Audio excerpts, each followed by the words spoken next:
Hello friends, welcome to my YouTube channel. Friends, DDA special housing scheme 2021 की अपनी series को continue करते हुए आज हम सीरसपुर के फ्लैट्स की विज़िट करेंगे। जी हाँ फ्रेंड्स, सीरसपुर के जो एलआईजी फ्लैट्स हैं यानी जो 1 बेडरूम फ्लैट्स हैं उनकी आज हम विज़िट करेंगे। फ्रेंड्स, मैं आपको बता देना चाहता हूँ कि डीडीए ने जो अपनी 18,000 फ्लैट्स की जो स्कीम निकाली है उसमें सीरसपुर के अंदर 750 फ्लैट्स हैं। जी हाँ फ्रेंड्स, 750 फ्लैट्स हैं जो कि अलॉट किए जाएंगे। फ्रेंड्स, इसके बाद इन फ्लैट्स के हम फ़ायदे और नुकसान को समझेंगे। बहुत लोगों को तो ये भी नहीं पता होगा कि सीरसपुर है कहाँ पे। फ्रेंड्स, जैसे आप आउटर रिंग रोड से जा रहे हैं तो बाईपास पहुँचेंगे। बाईपास से लेफ़्ट जो रास्ता मुड़ता है यानी जो चंडीगढ़ की तरफ, चंडीगढ़ या अम्बाला की तरफ जो रास्ता जाता है, उस रास्ते पर लगभग 1 किलोमीटर चलने पर एक फ्लाईओवर आता है। फ्लाईओवर के नीचे से एक गुरुद्वारा रोड मुड़ता है, वहाँ से 1 किलोमीटर के डिस्टेंस पे ये फ्लैट्स है। मैंने आपको सीधा सीधा रास्ता बता दिया है, लेकिन इसके जो नियरेस्ट मेट्रो स्टेशन है वो है बादली का मेट्रो स्टेशन। जी हाँ फ्रेंड्स, बादली का मेट्रो स्टेशन येलो लाइन पे पड़ता है। बादली मेट्रो स्टेशन से लगभग 3.5 या 4 किलोमीटर के आसपास ये फ्लैट्स हैं। फ्रेंड्स, इससे पहले मैं आपको ये बता देता हूँ कि अपनी इस वीडियो से पहले हमने रोहिणी सेक्टर 34-35 की विज़िट की थी। उसके बाद हमने नरेला सेक्टर G7 और G8 के फ्लैट्स की विज़िट की। देन उसके बाद नरेला सेक्टर A1 से लेके A4 तक के जो EWS कैटेगरी के फ्लैट्स थे उनके बारे में हमने जाना, उन्हें देखा। उसके बाद हमने द्वारका सेक्टर 19B के फ्लैट्स देखे। देन फाइनली हमने द्वारका सेक्टर 16B के फ्लैट्स देखे थे और इन सभी फ्लैट्स के एडवांटेजेस और डिसएडवांटेजेस को हमने देखा और समझा। और आज की वीडियो में हम देखेंगे सीरसपुर के फ्लैट्स। फ्रेंड्स, सीरसपुर में डीडीए को टोटल 750 फ्लैट्स का अलॉटमेंट करना है, जैसा कि ऑलरेडी मैं आपको बता चुका हूँ। और इनकी कॉस्ट जो डीडीए ने रखी है वो रखी है 17,50,000 से लेकर 17,75,000, यानी 17,50,000 से लेकर 17,75,000 इसकी कॉस्ट रखी है।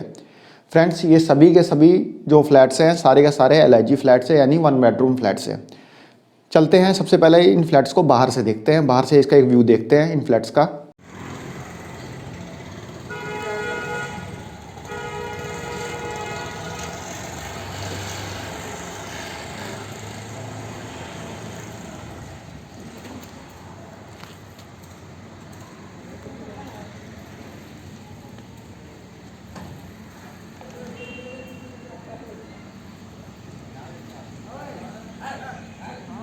फ्रेंड्स, अपने बाहर से इन फ्लैट्स को देखा, अब चलते हैं अंदर, चल के इन फ्लैट्स को हम देखते हैं।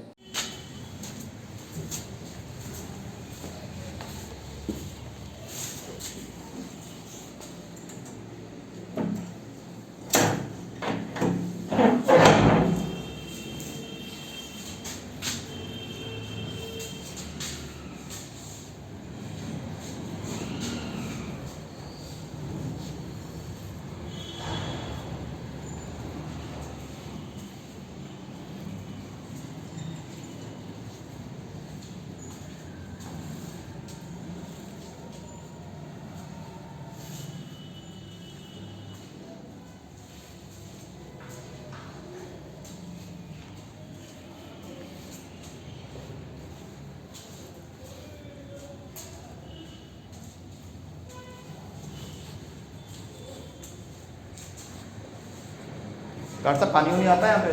नहीं, पानी नहीं आता है? हाँ पानी तो है। अभी लोग रह रहे हैं यहाँ पे? हाँ कितने हैं इस अपार्टमेंट में फ्लैट टोटल?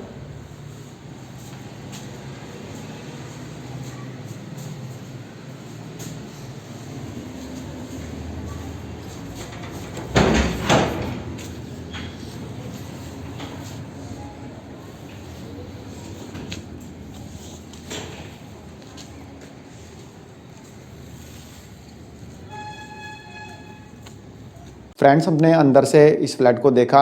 इन फ्लैट्स का हमने ग्राउंड फ्लोर देखा था, जिसमें कि एक बेडरूम है, एक ड्राइंग रूम है, एक किचन है, एक बाथरूम है और एक टॉयलेट है।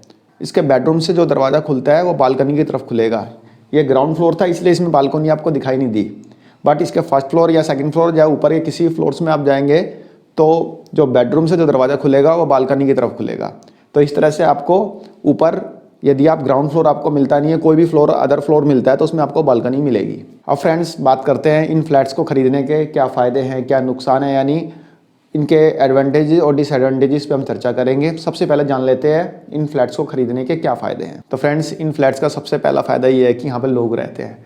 आप बोलेंगे कि कैसा फ़ायदा बता रहे हैं, लोग रहते हैं, लोग तो हर जगह फ्लैट्स है तो लोग तो रहेंगे ही रहेंगे। मेरे कहने का मतलब है कि जैसे आपने नरेला के फ्लैट्स देखे थे वो एकदम आइसोलेट एरिया था, कोई नहीं रहता था दूर दूर तक, तो ऐसा नहीं है, यहाँ पे लोग रहते हैं इन फ्लैट्स में, इन अपार्टमेंट्स में लोग रहते हैं और आसपास के एरिया में भी लोग रहते हैं, यानी यहाँ पे अच्छी खासी आबादी है।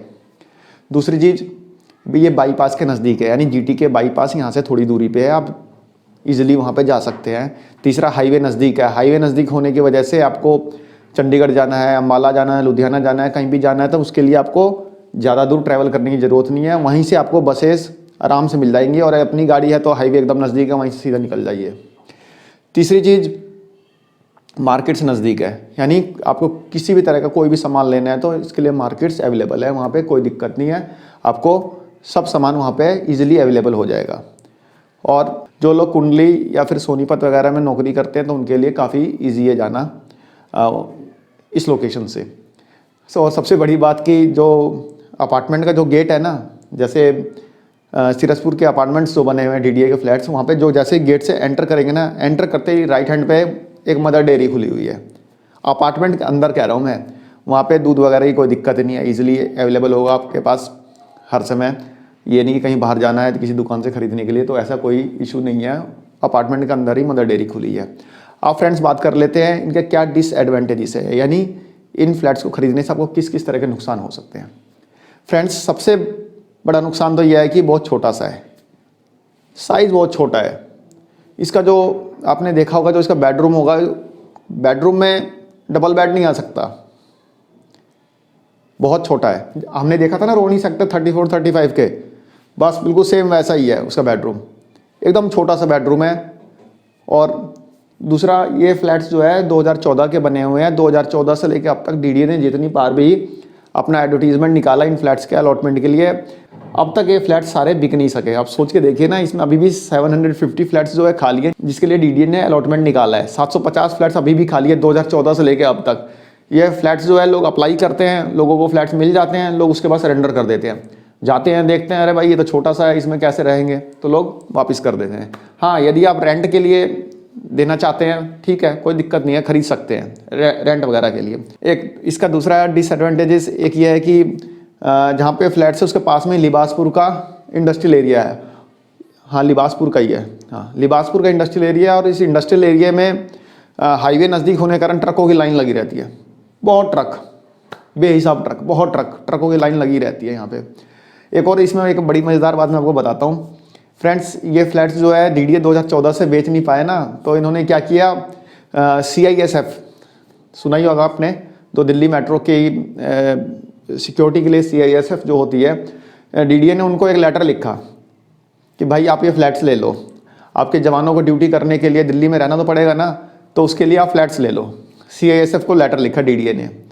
ये लेटर नॉर्मली डीडीए जो स्कीम निकालता है वो जनरल पब्लिक्स के लिए होती है, बल्क में किसी को फ्लैट्स नहीं देता। आपने देखा होगा कि हाँ भाई एक जो एडवर्टीजमेंट निकलता है उसमें ज़्यादा से ज़्यादा 1 या 2 फ्लैट्स के लिए अप्लाई कर सकते हैं, वो भी अलग अलग नाम से, हस्बैंड या वाइफ, उनका भी एप्लीकेशन नंबर आपको वहाँ मेंशन करना पड़ता है। लेकिन डीडीए ने यहाँ पर लेटर लिखा CISF को कि भाई आप फ्लैट्स ले लो अपने जवानों के लिए जो दिल्ली मेट्रो में अपनी ड्यूटी देते हैं, वो यहाँ पर रहेंगे, उनको कोई दिक्कत नहीं होगी। तो CISF के जवान इसमें रहते हैं कुछ, जी हाँ फ्रेंड्स रहते हैं यहाँ पे। को मैं गया तो मैंने देखा कि ये CISF वाले क्या कर रहे हैं यहाँ पे, भाई मेरे को लगा पता नहीं क्या है। मैंने पता किया वहाँ पे गार्ड से, गार्ड को तो कुछ पता ही नहीं था, उसको तो कुछ पता ही नहीं कि भाई क्या है। फिर मैंने उसके बारे में छानबीन की, तब मुझे पता लगा कि यहाँ पे CISF क्यों रहती है। रीज़न यही है क्योंकि ये फ्लैट्स जो थे बिक नहीं पाए थे, जिसके कारण से इन्होंने CISF को फ्लैट्स दिए। उसके बावजूद भी ये 750 फ्लैट्स अभी भी खाली है, जिनके लिए इन्होंने अब ऐड निकाली है। फ्रेंड्स ये फ्लैट्स यदि आप रेंट आउट करना चाहते हैं तब तो ठीक है, बट यदि आप रहने के लिए आप परचेज़ करना चाहते हैं तो एक बार मेरे ख्याल से आपको देख के आना चाहिए। आप देख के आइए, क्योंकि हर इंसान की अलग अलग चॉइस होती है। हो सकता है मुझे पसंद नहीं आ रहे हो, लेकिन आपको पसंद आ जाए कि आपका शायद वहाँ पे आपकी बगल में आसपास या कुंडली या राई या फिर पानीपत या सोनीपत में आपकी जॉब करते हो, तो आपके लिए ईजी रहेगा आना। अलग अलग लोगों की अलग अलग पसंद होती है ना, हो सकता है आपको पसंद आए। तो इसलिए फ्रेंड्स मैं आपको कहता हूँ एक बार ज़रूर देखिएगा। अभी टाइम बहुत है, इतनी जल्दबाजी मत करिए। बहुत लोग एकदम जल्दबाजी में फॉर्म भरने में एकदम परेशान है कि फॉर्म कहीं छूट ना जाए। ऐसी कोई दिक्कत नहीं है, आप आराम से फॉर्म भरिएगा, फॉर्म किसी का नहीं छूटेगा, सब लोग आराम से भरेंगे। दूसरी चीज़ ये है कि इसकी कॉस्ट जो रखी है इन्होंने 17.5 लाख, 17.5 लाख, 17,75,000 इतने में तो आपको रोहिणी सेक्टर 34, 35 में मिल जा रहा है फ्लैट्स। तो रोहिणी जैसे इलाके में मिल रहा है तो सीरसपुर में कौन जाएगा? ये भी है ना, इस बात पे भी आप गौर करिएगा और इस बात को एनालाइज करिएगा। एनालाइज करके देखिएगा, आप रोहिणी 34 में भी जाइए, 35 में भी जाइए और सीरसपुर में आइए और नरेला भी जाइए। आपको आइडिया लगेगा कि कौन सा फ्लैट्स आपके लिए बेनिफिशियल है, तो उसके बाद ही आप फैसला लीजिएगा। अभी बहुत समय है, आराम से तसल्ली से सोचिएगा। तो फ्रेंड्स, छोटी सी एक वीडियो थी सीरसपुर के फ्लैट्स के ऊपर, मेरा जो व्यू था वो मैंने आपको यहाँ पे प्रेजेंट किया। धन्यवाद, नमस्कार।